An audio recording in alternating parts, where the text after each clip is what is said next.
Halo semua, Assalamualaikum. Saya di beberapa video saya sebelumnya selalu mention tentang kuasai gear. Makanya saya kepikiran untuk bikin konten ke gap ini yang saya singkat kenali gear peganganmu.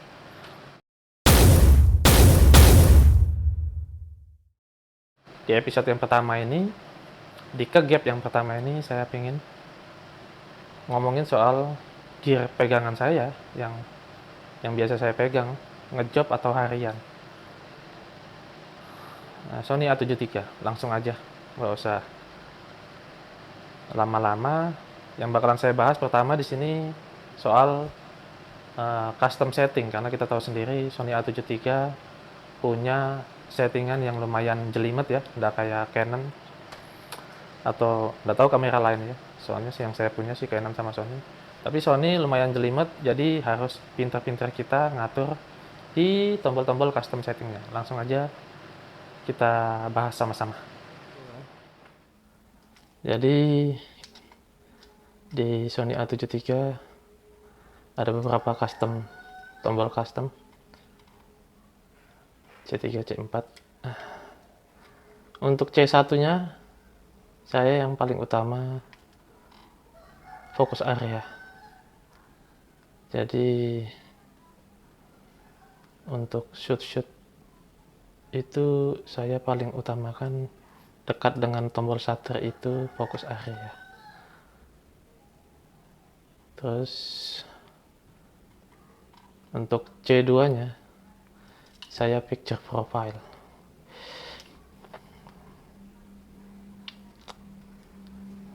Untuk C3-nya, nah di sini mungkin agak beda. Saya ke pengaturan IBIS focal length atau steady shot focal length 45 50. Jadi ini saya manualkan IBIS-nya, terus saya punya kontrol penuh untuk nentuin focal length lensa saya di C3. Untuk bikin manualkan pun harus kita custom tombol custom. Tombol customnya saya taruh yang bawah. Untuk manual auto. Kenapa saya buat seperti itu? Karena saya menggunakan lensa-lensa di luar lensa Sony, seperti Samyang, Tamron, dan ini cuma alat. Si kamera ini alat. Mungkin sistemnya tidak sepinter yang kita bayangkan. Maka dari itu, logikanya Sony sendiri memberikan kita pengaturan penuh untuk ngubah-ngubah settingan IBIS-nya itu jadi manual.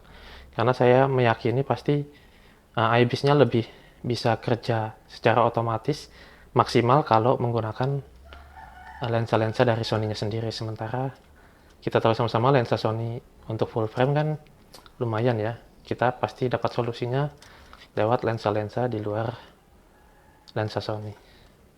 Oke, lanjut. C4-nya ini saya untuk mematikan, saya manualkan juga nih settingannya. Mematikan si live view-nya itu untuk otomatis ke viewfinder tuh. Ya. Jadi C4-nya untuk mengganti dari live view ke viewfinder. Kenapa? Karena saya nggak senang tiba-tiba kalau otomatis kan kadang ini sensornya ini mengganggu, tahu-tahu ininya mati. Jadi saya manualkan juga. Tuh. Terus ada tombol seperti tombol di tengah ini. Saya ganti jadi white balance. White balance sama si custom 1 C1 itu fokus area itu saya rasa dua hal yang paling penting kalau saya sedang ngejob wedding, apalagi kalau di wedding itu tempat acara ambient lightnya suka yang tahu sendiri lah gimana ya, sama dekoran yang warna-warni itu suka bikin ambient lightnya lumayan merepotkan. Jadi kita bisa atur, saya bisa atur cepat di tombol yang tengah ini. Terus yang saya rubah juga tombol AEL jadi eye autofocus. Eye autofocus sama ini saya rubah jadi tombol zoom atau APS-C, mode APS-C. Ini kita lihat. Nih tuh. Ya kan? Kalau di mode video, si tombol APS-C itu jadi tombol untuk digital zoom. Tuh. Jadi saya punya lensa prime yang bisa ngezoom. Harusnya kan autofocus by default itu dari sononya, maksudnya isi ini biasanya kan untuk apa namanya, autofocus on off-nya ini. Tapi saya malah ngerubahin si AEL ini yang untuk autofocus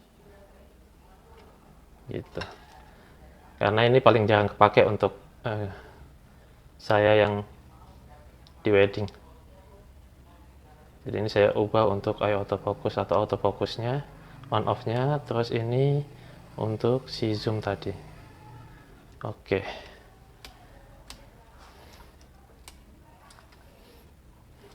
Apa lagi? Itu aja sih. Terus kita masih bisa ngatur di ini ya, function button kita masukin yang kita perlukan seperti ini, focus mode, flash mode, exposure compensation. Bahkan saya ada yang sama karena saking itu aja sebenarnya yang saya perlukan. Terus sama ini nih, metering mode nih, saya juga jarang gonta-ganti, pasti pakai 1 atau 2 aja. Jadi itu aja sih. Sama kan di menu masih ada si ini, ini my menu ini. My menu ini juga sudah saya set sedemikian rupa, tapi ini kan bukan keperluan pribadi kita, kan beda-beda kadang ini. Ini untuk pindah ke handphone kalau mau cepat. Terus ini tadi cara untuk memanualkan antara live view ke viewfinder, saya atur di my menu. Front curtain shutter saya atur di sini juga. Kalau saya lagi main flash, itu penting, kadang memang perlu di off kan. Terus ini untuk pengaturan video, frame rate, format kartu supaya tidak repot cari di menu, aspek rasio, select media, cleaning mode juga supaya tidak repot. Cleaning mode ini untuk bersihkan sensor yang sudah ada langsung di sini, walaupun ya seadanya sih itu kan. Terus SNQ setting saya tetap masukin juga di sini supaya ini, sama bracket setting. Kadang kalau lagi hunting landscape, saya ini aja supaya gampang. Oke, itu aja.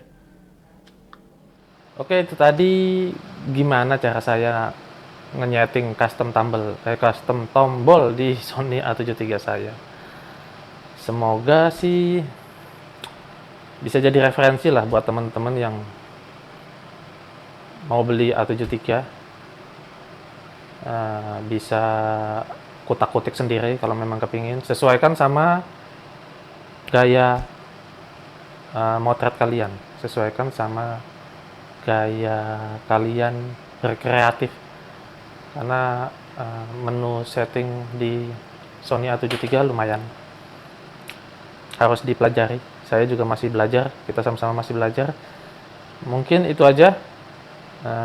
Nextnya saya nggak tahu bakalan bikin konten ke gap apa lagi, tapi ya saya pikir ada macam-macam lah. Kalau perlu A5000 kita bahas lagi. Terus flash buat teman-teman yang nggak begitu suka flash, ditunggu aja. Oke, sekian dulu. Iya, jangan lupa subscribe ya. Jangan lupa subscribe, di like kalau memang bermanfaat, dan semoga bermanfaat sih sebenarnya. Saya ngarepin konten-konten saya itu ada manfaatnya. Jadi ya terima kasih yang sudah mau nonton. Sampai ketemu di konten berikutnya. See ya.